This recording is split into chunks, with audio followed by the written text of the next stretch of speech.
I am Vinnie Tortorich. Folks, your good intentions have been stolen, but don't worry. I'm here to help you get them back. You may be soft and succulent at the beginning of this process, but hang in there. Before long, you will be lean and mean.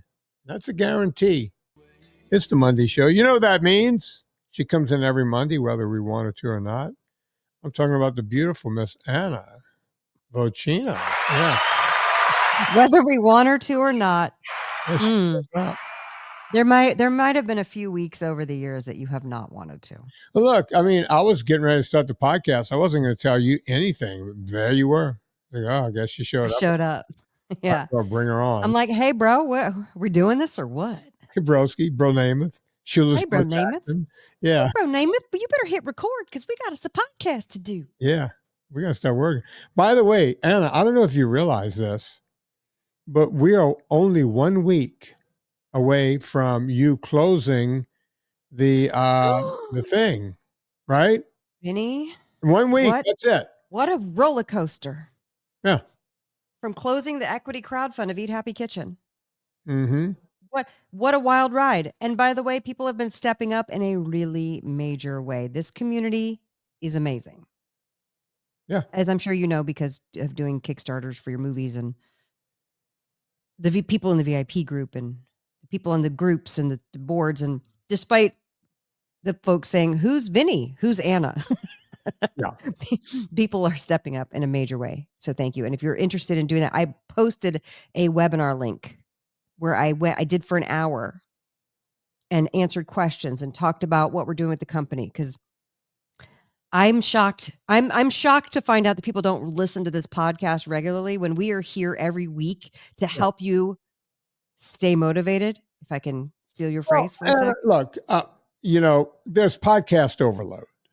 I have so many podcasts on my podcast list. Right. And I have audiobooks. Yeah. Yeah. There's a lot. There's so many things, people are torn in 20 different directions. And, yeah. So go look, when does it close actually? Give us when does it definitely close? And I'm sorry, you can't get in. When is that moment? A week from today, Monday, February 24th. And unless there's an act of God, we're closing it because it needs to close down so we can finish out the funding and all the compliance.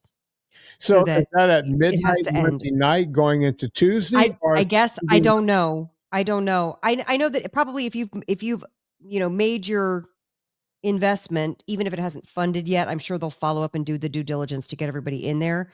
Because I have the feeling it will be a shit or get off the pot moment for some folks. And I get that because it's, and the thing is, here's the other thing I want to say this.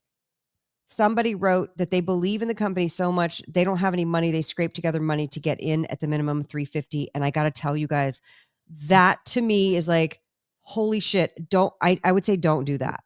Even though I love it and I appreciate it and I'm a steward of your capital. And of course I will make you proud and make you money, but I don't want anybody to put themselves in a financial hardship. And that message was from me. Now you tell me? No, I'm taking all of your money. Yeah. Look. Anyway, you know what I'm saying? We in the VIP group, we do the VIP. Yeah. And as a matter of fact, we need to do a VIP this weekend. I got to write that down. Chris, we're coming up on the 15th, VIP time. When you do the Villa Capelli ad, I will write to Chris and tell him we need to set up a VIP. And we've done this. We've done several hats, like these hats for NSNG. We sold them, and we sold a few hundred of them. And the idea is, if you don't get your hat, we sell just that, and we leave this open for a couple of weeks. And we said on the podcast, get your hat. We do it on the Facebook group. You want a hat? Get a hat. Everywhere you can possibly say, get a hat. Yeah. Right. No matter when we close it, we'll say it's closing tomorrow at midnight. Get a hat. The next day, we don't get one. We don't get two. We don't get 10. We get like 40 or 50 people going, hey, I was going to order it, but okay, that's a fucking $30 item with tax, title, license, the whole thing. What do you sell them for? No, that's what we sell it for, about $30. Oh, okay. Yeah. 35 because And that includes the we shipping and the include the thing. shipping, the Yeah. tax, everything, right? Yeah. So literally we're selling a $20 item, right? If you, and then everybody's, well, hey, what about me? Can you open it? No, we had to close it off so we can make the order. So everyone, same thing just happened with the VIP hat. We were only telling people in the VIP group. And we left it open forever, like 2.5 weeks. Yeah. We mentioned it on the thing. I didn't know. We had it showing it in the group. Do this, get this. Here's the picture of it, everything. I don't get what people, maybe they have so much coming at them all the time. I don't know what it is, but no matter what, whenever you close it down, you're going to get a ton of people going. You will, and it will be closed. It will be, my mom this, my dad that, my kids started puking. Which I get. Every excuse known to man comes up. I've missed opportunities too because of life, and I get it. It bums me out. And I missed the opportunity to fund one of my favorite fellow founders things because I did that. I fell asleep on it. And I would say in that case, if you still want to support the company, make sure you buy the products, or if you see us out in a store, pick up a jar, do things like that. And this is going to be a group effort regardless, because we've built these companies I have built Eat Happy Kitchen based on our community's participation. But, I had a meeting this week with a broker who wants to take some of our stuff to Costco, and that's all fine and good. And they have the relationships, and I appreciate that. And we're talking strategy, like, well, do we just start with the pumpkin marinara and have that be a thing? Or because they haven't freshened up their pasta sauce selections at Costco in a while. And so they're kind of trying to bring this differentiated angle to it. And I said, well, we have our repackaged spices are coming out. They're retail ready. We could talk about that. And we had these cheese bites coming out, and they were like, whoa, whoa, whoa, whoa, whoa.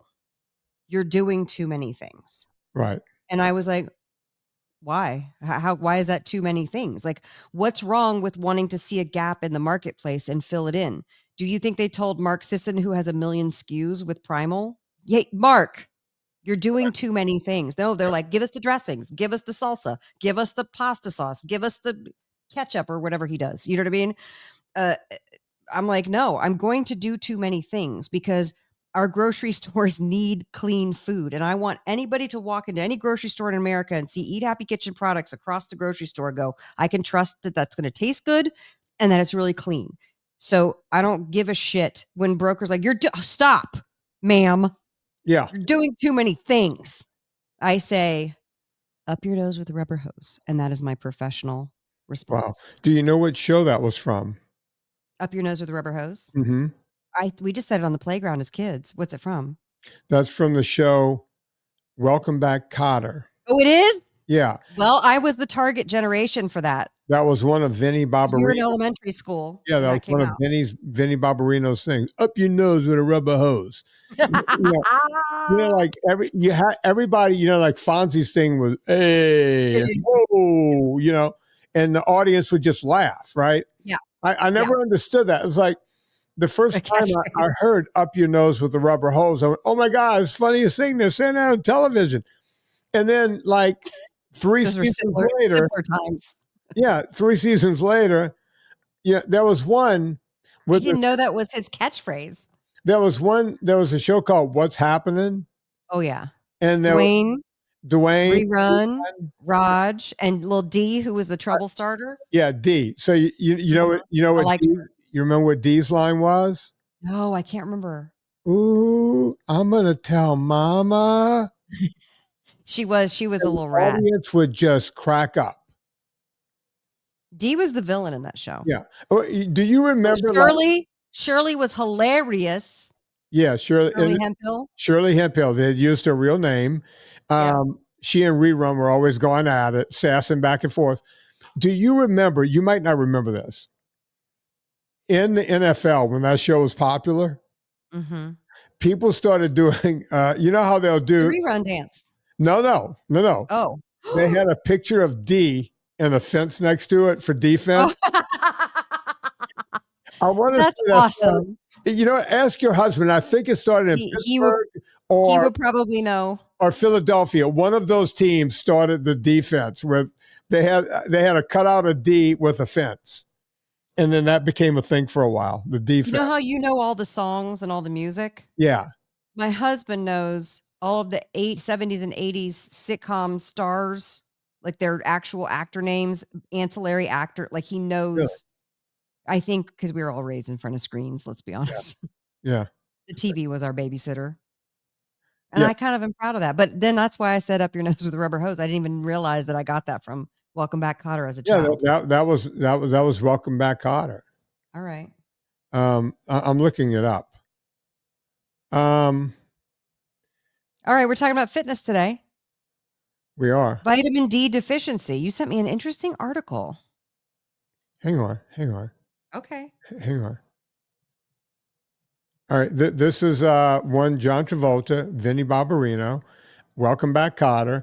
And I think what we're going to hear him say here is up your nose with a rubber hose. We hope so. One can hope. Oh, really? They want me to sign it. Here we go. And by the way, he's telling that to the teacher. The whole show was about sassing the teacher because they were called the sweat hogs. Right. And they were supposed to be all of the guys. And another joke they did every week, there was a kid named Juan Epstein. He was half Puerto Rican, half Jewish. Mm-hmm. And every week he would, whenever he would make an F, he would say, your parents had to sign your test and sign your homework. And he would always go signed Juan Epstein's mom. He would actually write that out on the thing. And that was another one of their that had to be the laziest cast in television writing. I think that's lazy writing. That's a lazy writing room. There was a show called Good Times. Loved Good Times. Good Times was classic. It was classic, but guess what?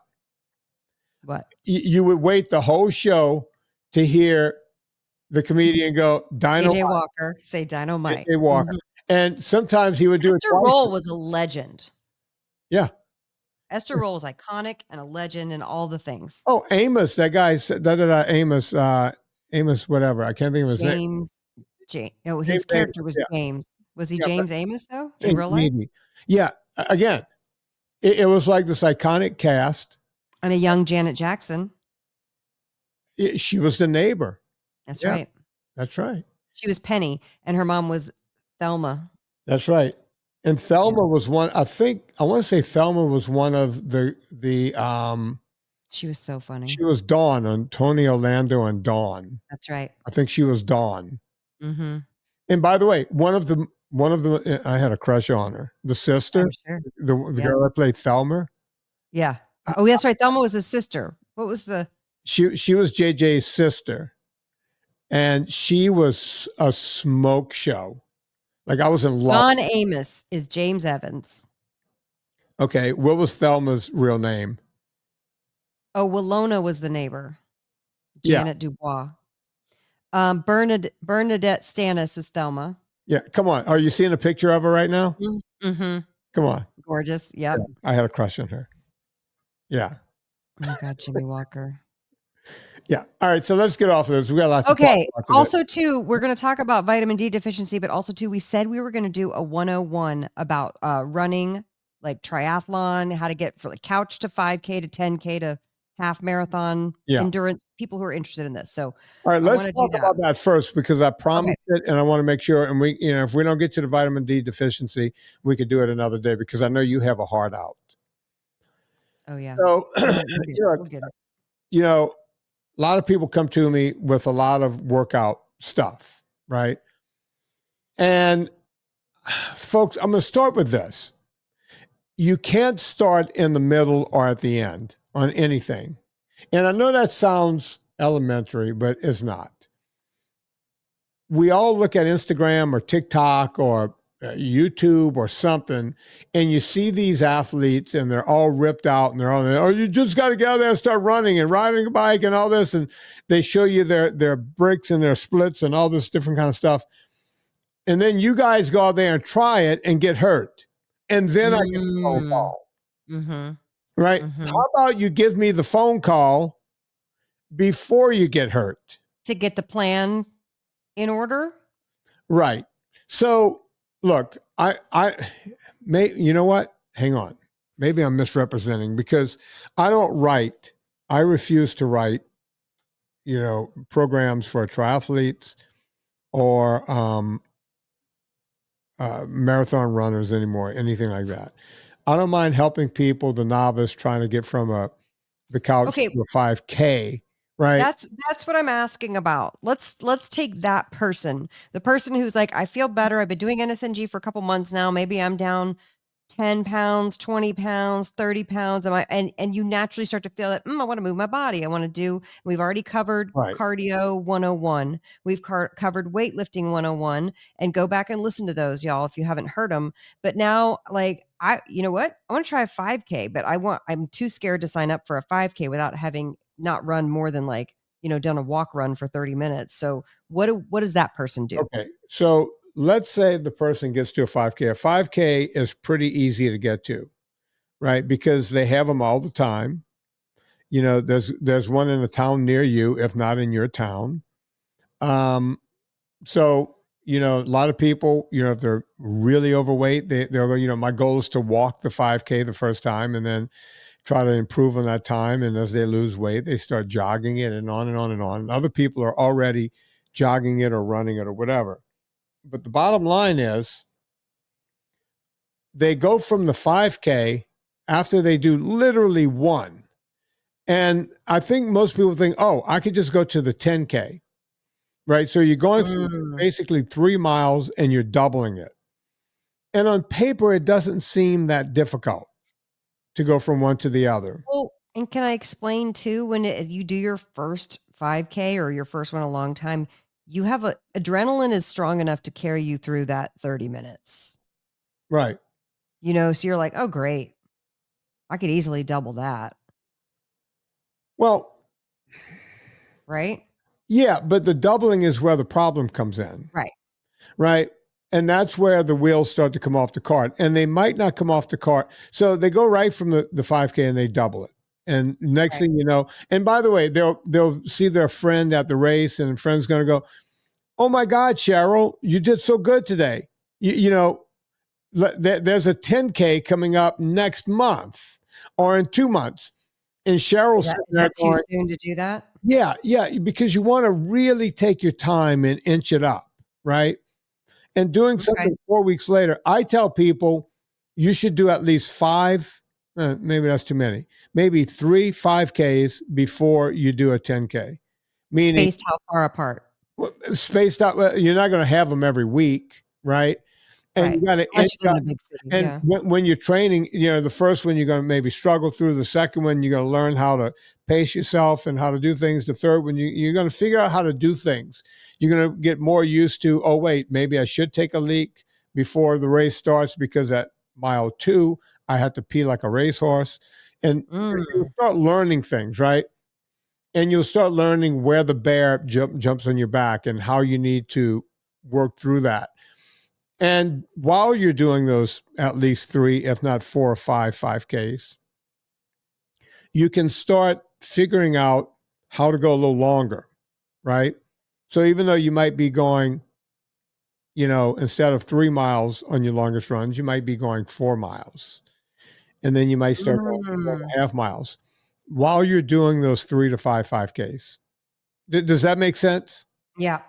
And then once you get there and you start inching up, before you do your first 10K, I always tell people you should be able to do that distance in practice, right? You should be comfortable with that distance. It's not like your first marathon when, the furthest you might go in practice is 19, 20, or 21 miles, right? So that's the key. Just ramp up slowly. So give us a recommended week by week. That's difficult to do, Anna, because it depends on the person, what kind of shape they're in. And I can't do that with good consciousness.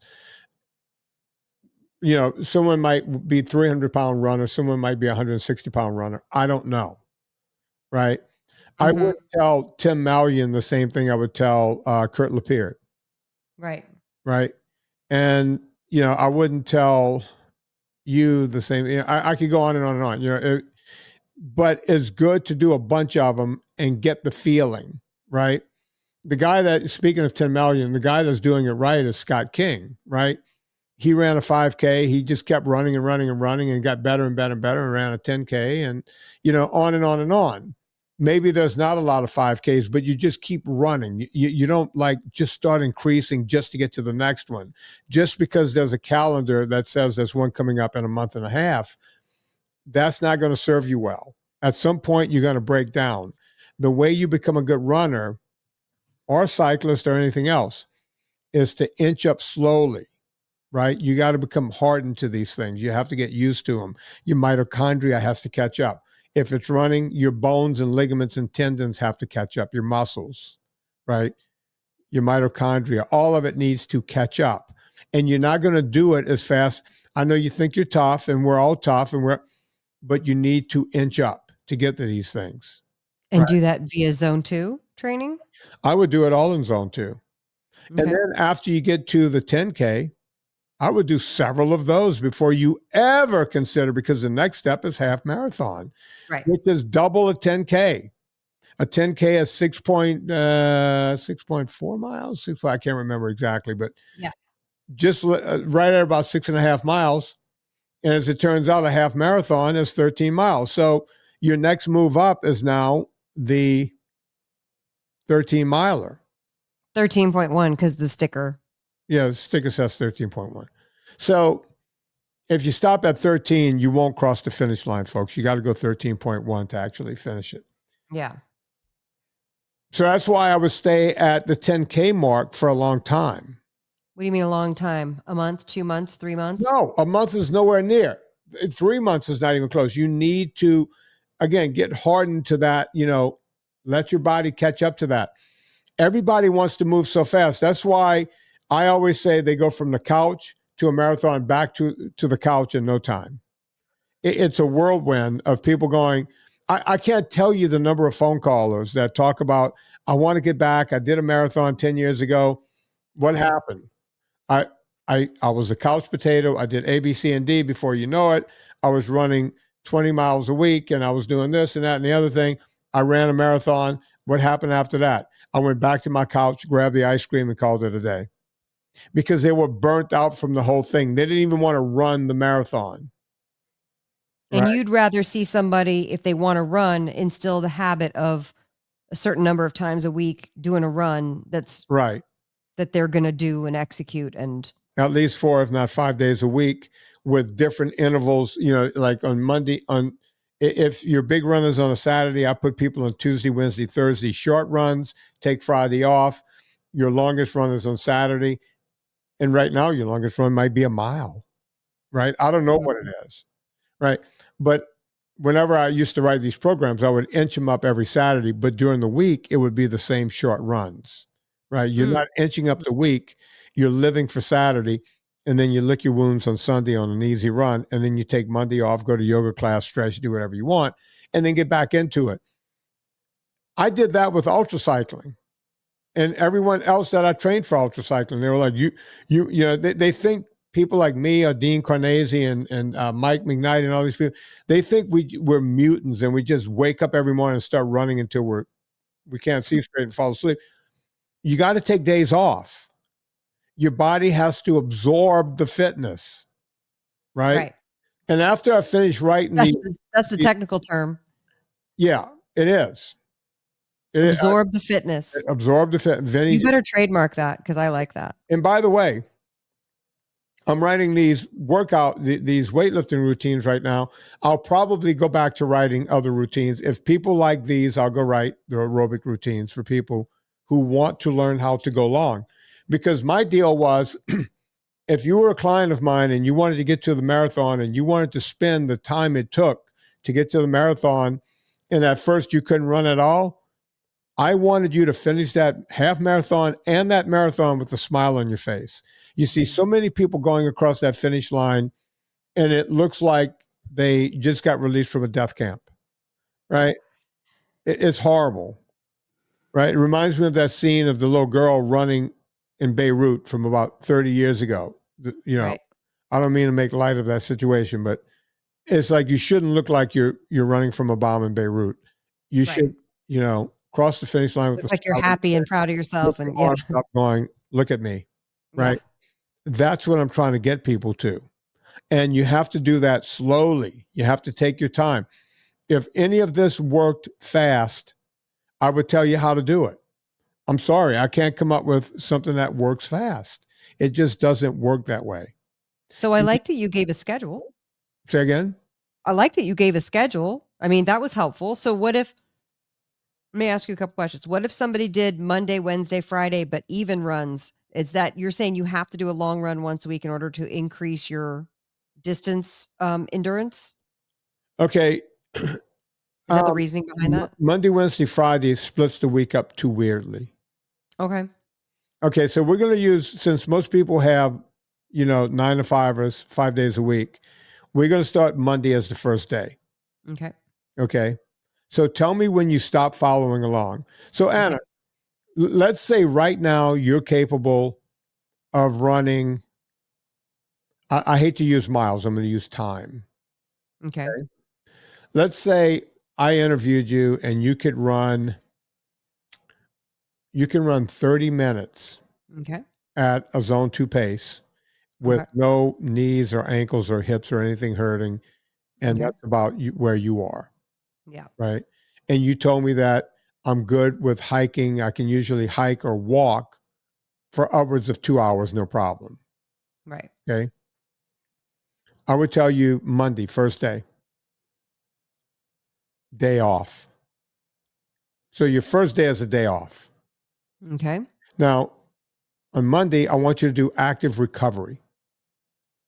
Active recovery is stretching, maybe a Pilates class, maybe yoga, light weightlifting, this sort of thing. Right? If you want to do ab work, core work, that kind of thing, knock yourself silly. The one thing you're not going to do is anything aerobic. Okay? So now that we know your long run is 30 minutes, we're going to save that. So on Tuesday, I want you to go out and start off with a walk for 15 minutes, and then break into a jog, a light, zone 2 aerobics for 10 or 15 minutes, and then walk it off for another 10 or 15 minutes. That's your workout. That's your running workout. On Wednesday, we're going to go a little longer.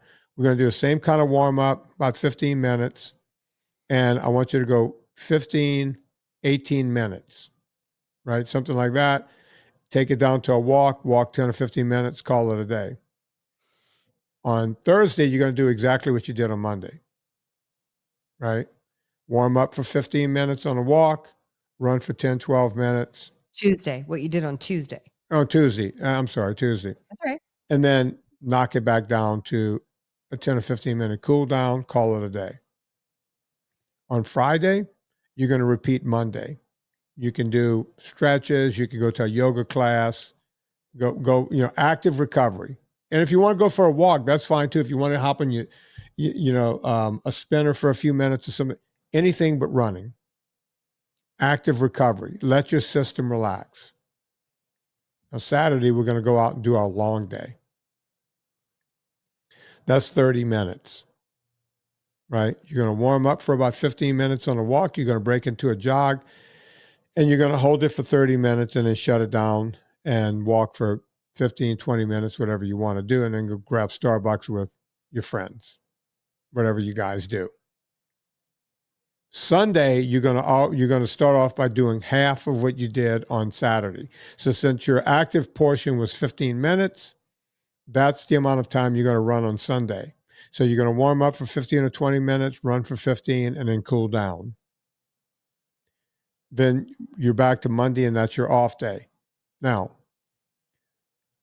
every week on Tuesday, Wednesday, and Thursday, you're going to inch it up by about 5 minutes. Okay. So on Tuesday, you did 15 minutes of active running. Now you could go to 20 minutes. On Wednesday, you were doing 20 minutes. You go to 25 minutes. And you could keep inching that up until your Tuesday run is 45 minutes long. You keep inching it up by like 5 minutes. You want to get to where your Tuesday run's around 45 minutes long. Your Wednesday run is about an hour, maybe an hour and 10 minutes. And your Thursday run is just like your Tuesday run. I know this sounds confusing. That's why you got to write these. Well, once you're to an hour and 15 minutes, you're to a what's the one 10K? I almost said a 6K because it's 6 miles, but a 10K, right? Right. But you see, it takes a long time to keep you because you're working Yeah. up 3 to 5 minutes at a time to get to those numbers. Right. And on Saturday, you keep increasing by about 5 minutes every Saturday. So Saturday remains your long day. Now, once you get to the 45 minutes, the hour, and the 45 during the week, that stays there, but Saturday keeps inching up, right? So you're always working for Saturday. And let's say you're now running an hour and a half on Saturday. Sunday, you come back with 35, 40 minutes, you're fine. Always just do a light run on Sunday just to kind of get Saturday out of your system, and then you're back on to Monday. Okay. And look at that. I got a schedule out of you after all. Yeah, that's Mr. I don't fine. want to give a schedule. I'm trying to give it to you. I couldn't do it in miles because people, he said this many miles. No, I think the minutes thing is great. If you inch it up in time. And by the way, people used to always go, how long, when you do your long rides in the peak of your season on ultras, how many miles? Sometimes on a Saturday, I would knock out 300, 350 miles, right? In the peak of the season. Now, remember, I started training in January. I'm not getting to those 350-mile days until late July. Mm-hmm. And I'm really not competing in anything big until mid to late July and August, right? It takes that long to build that up, right? And do you wear the heart rate monitor to make sure you're in zone 2 when you're training? But yeah, yes, but it gets complicated because at some point you got to start climbing mountains. So most of your workouts are in zone 2, but once a week, after you got 20, 25 weeks of zone 2 in you, once a week you would do that VO2 workout, as we called it, right? Where the tempo workout, where you're in mountains, you're doing everything else. And that was usually incorporated in the Saturday ride. So, your Saturday ride was mostly zone 2, but there was always a lot of climbing mountains and everything else because you have to get ready for that in the actual race. Well, that brings me to my next question. Go on. Should we be going to like near me is a high school track and that's flat because it's a high school track. Should we be running that? Should we be running a street with some undulating, hills? Should we be doing steeper hills or should we find a flat avenue? Like, what do you want us to do? Anna, at first, when you don't have it together, I would like, if you got a track near your house or flat around your house, do that for the first 20 weeks. Yeah, think about it. 20 weeks, that's almost a half a year of running. Yeah. That's what kind of time it takes to build up, to do this stuff where you're going to keep doing it. You won't get hurt. You're not going to even believe it. It's like, oh my God, last year I couldn't run a mile. Now I run 15 miles like it's nothing. I'm talking to the person next to me. I'm just running along. You build up that mitochondria, you build up that stamina. And then once you have that 20 weeks in you, you want to do yourself a one tempo workout per week to build up VO2 max, knock yourself out. And by the way, do not think that you could do VO2 max twice a week and get there much quicker. You're not. You're not. Even people like Lance Armstrong, who were taking performance enhancing drugs, never did those kind of workouts more than once a week. So you're kind of dipping into the cycling thing. So what about people who are interested in doing triathlon, who are not necessarily running's okay, but I really love the cycling portion, or I really love the swimming portion. How would you tell folks to go from couch to a triathlon? Same thing. So you would have to have on days and off days. The cool thing about triathlon is you can almost swim on your off days, right? Because you're not hammering your legs or anything else, right? So there's different ways to do those breaks, but it's the same thing where you have to start easy, where, some people start with running and they go, I'm bored with running. Let me go try cycling. And then they hear about the biathlon, and they'll do that. Not the biathlon where you shoot and ski. Right. Right. But I want to do that one. That one looks fun. Yeah. Yeah. I'm not handing you a gun. Forget about it. Why not? You don't think I'd be a good shot? I'm worried about you with the skis and the gun. I don't know. I'm not uncoordinated. It seems like a lot of equipment for you, Anna. I have one of those biathlons. I played field hockey for 7 years. I'm coordinated. Yeah, I always forget that. You were a dancer too. Yeah. Yeah, you might be able to do that. I might be a terrible shot just because of my eyesight these days. I could teach you how to shoot.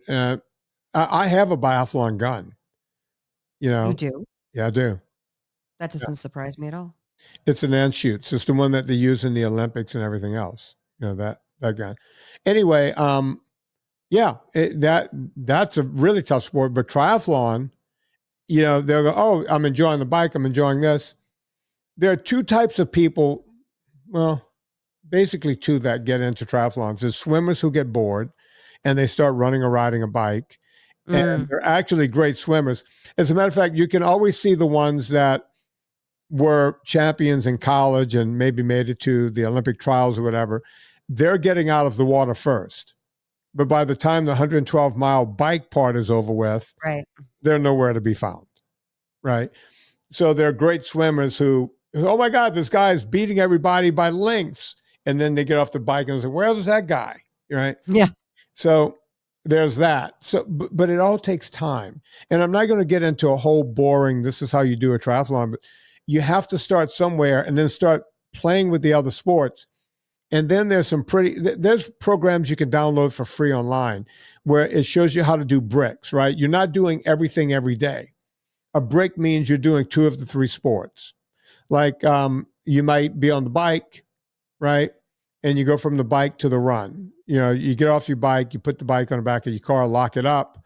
And then remember that car called the Element that was made by Honda? It was like a little Honda Element. Yeah. It was like a little toaster.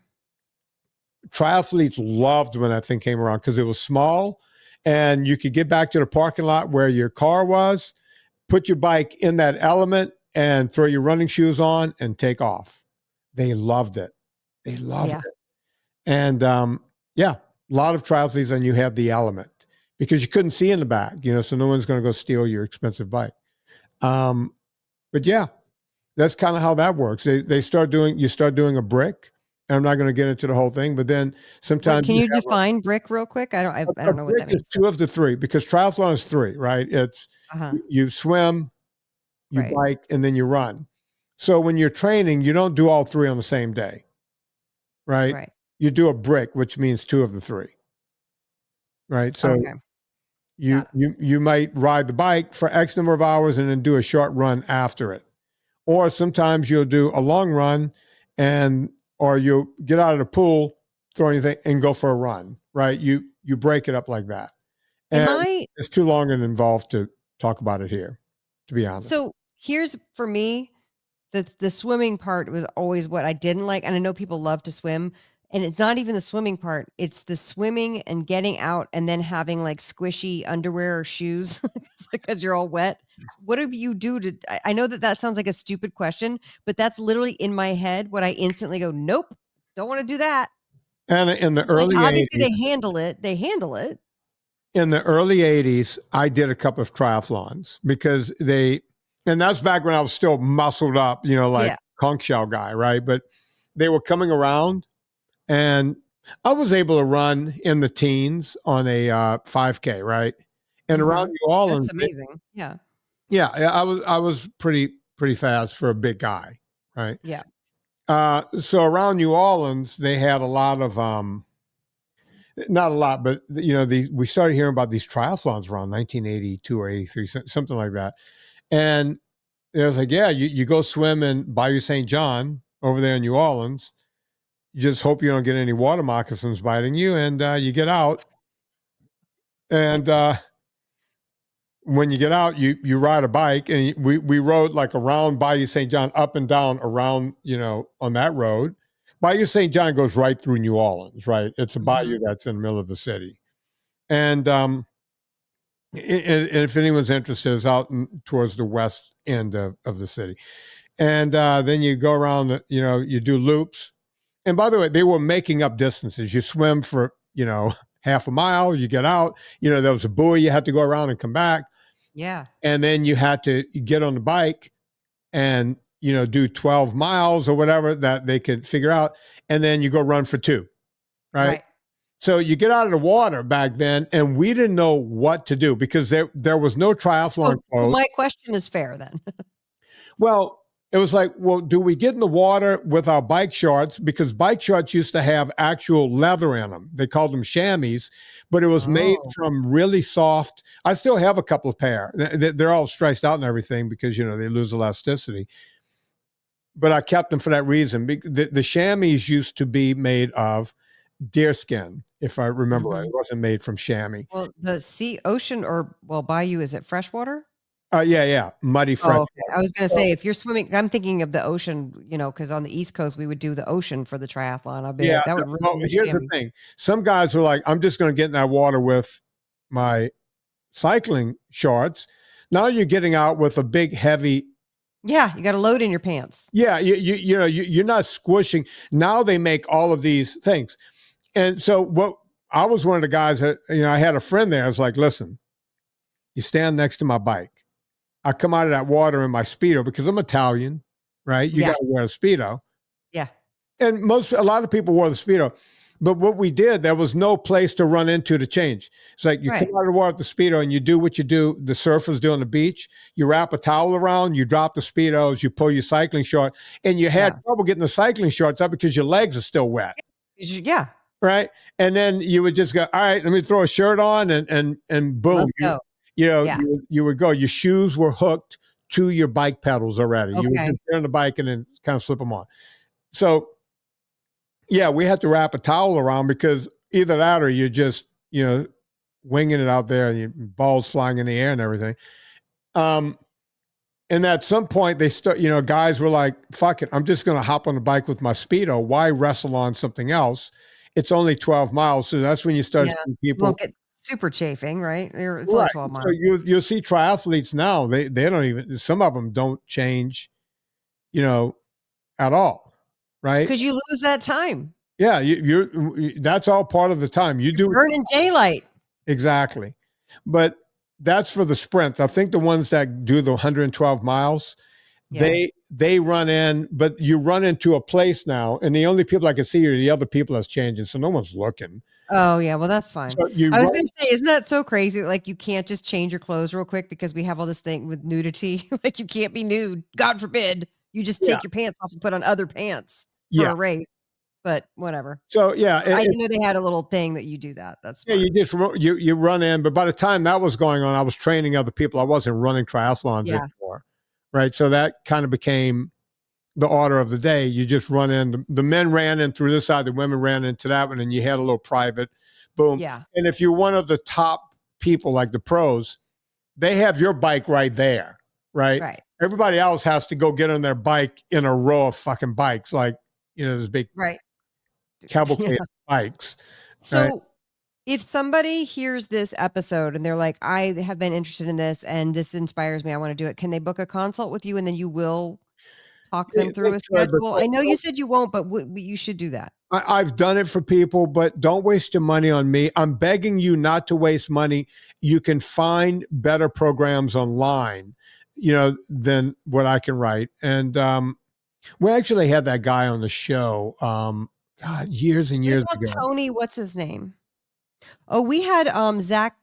No, Zach, not the guy. Who's the triathlete guy? I'm trying to think that there was one of the guys. He wrote all kinds of routines. It wasn't Mark Allen. No, well, we had Mark Allen on, but Mark Allen's coach was Maffetone. So, you know, Maffetone has, you know, the math method and all that. He probably has some pretty good ones. And there's another guy out there that, you know, so I am not the guy to come to. I'm telling you guys, I'm a great aerobic coach. I do not want to write a routine that you can easily go get for free online. I'm telling you, go get it for free. Begging you. I hate writing those routines because it feels like I'm plagiarizing what's online, right? Because they're all basically the same. And I mean, there is some nuance, but I'm not going to do any better than anyone else. You know, there's some coaches that all they do is study the science and they get better and better. That's why those people get faster and faster, right? The one thing I can tell you, stay away from all the junk, right? Whenever someone gets into running, I've had the junk at the events. It's insane. The mountain of bagels. Anna, The mountain of bagels. forget about the event. When you decide you want to become a runner, the first thing you do is you go to a running store to buy shoes, right? Yeah, that's true. And That's true. there's the wall of sugar. Yeah. Folks, they're going to try to convince you that you need all of this stuff. Oh, you can't run without carbohydrates. Take it from me. You can.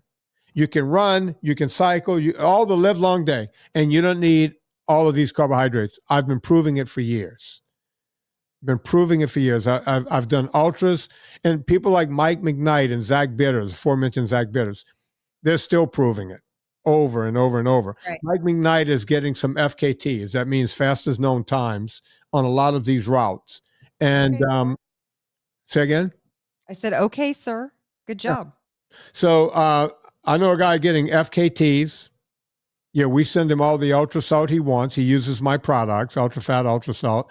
And he's actually run 200 miles nonstop fasted to prove that you don't need 200 miles. That's right, ma'am. 200 miles. 200 miles fasted. That's right. Up your nose with a rubber. With said rubber hose. Yeah. Anna. Villa Capelli olive oil. Yeah, we got to Villa Capelli. We got to get out of here. I know you have a heart out today. That's God. We have 7 minutes left. Yeah. So do Villa Capelli. 7 minutes of heaven, you guys. Villa Capelli. Villa Capelli olive oil is the best known olive oil on the planet. And this has been a fact that we've known about for years because they've been podcast sponsors for years. But we were talking about Villa Capelli olive oil even before they became podcast sponsors. And by the way, Vinny, I don't know if you know the event we were doing in DC.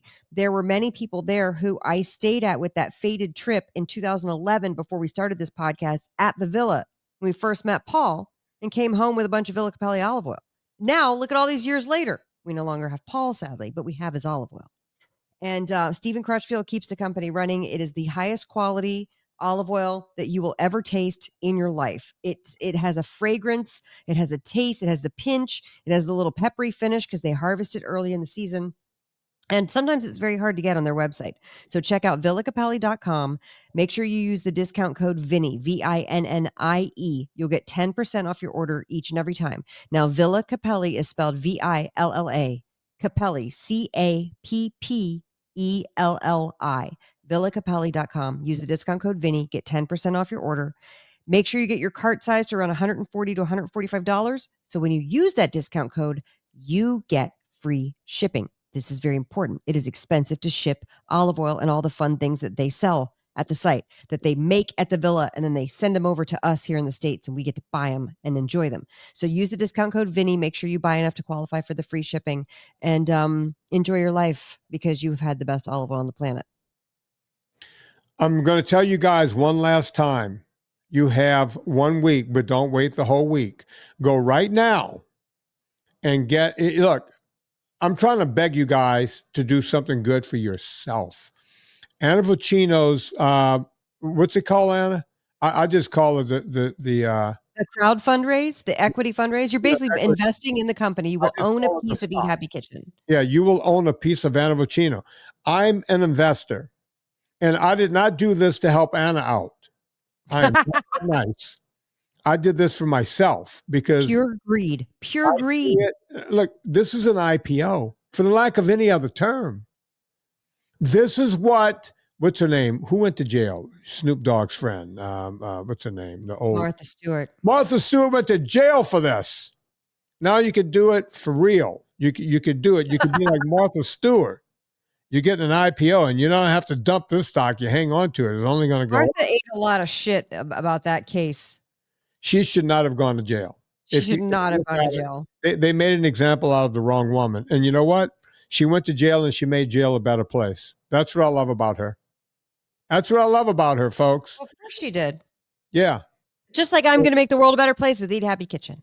And by the way, go check out everything she's doing, annavocino.substack.com. With me, you know what? Go rate and review this podcast. If you're going to Amazon, which I know you are, before you go there, go to vinnietortorich.com. Click through the banner. It puts a little coal on the fire, gets my train down the track, and I'm able to keep this show free for a gazillion years in a row. Folks, I don't know why this song came to mind, but it did. It's Mr. Elton John and one Miss Kiki D. On behalf of Anna Vocino,